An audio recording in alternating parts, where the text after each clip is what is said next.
प्रिय दर्शक बंधु, आपण माने जानिछंती कि माता कैकेयी राम को कहीं 14 वर्ष वनवास पई पठै देथिले। 13 वर्ष कि 15 वर्ष पई मागी परिथान्ते, एमिति कि आजीवन पई मध्य।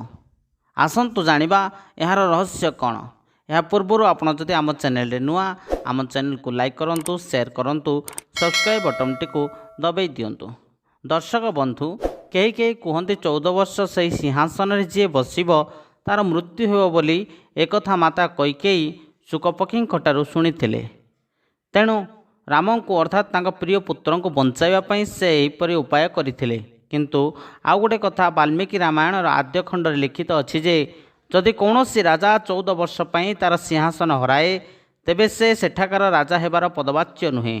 तेणु माता कैकेयी 14 वर्षर वनवास जिज्ञासा करथिले बोली कहती।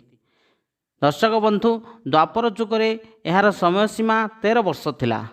तेणु दुर्योधन पांडव भाई मानकर 12 वर्ष वनवास और 1 वर्ष अज्ञात वनवास जिज्ञासा करथिले और तापरे समस्त संपत्ति को निजे उपभोग करिवार आशा रखी। हाँ दर्शक बंधु, द्वापर जुगरे यही संपत्ति भोगर समय सीमा थिला 13 वर्ष। जदि 13 वर्ष पर्यंत राजा जदि तांकर संपत्ति भोग करूना ताहले से राजा पदवाच्य हो पारिबे नाही कि संपत्ति तांकर कौनसी अधिकार नाही।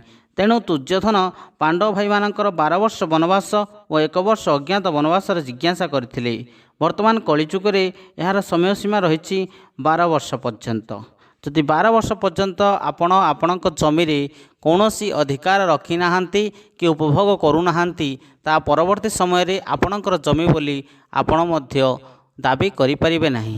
हाँ दर्शक बंधु, आपण को ये कथाटी जदि भल लगी ताहले आम चैनल रे लाइक करंतु, शेयर करंतु, सब्सक्राइब करंतु। पुणी नुआ नुआ कथा सहित आमे आसिबु। धन्यवाद।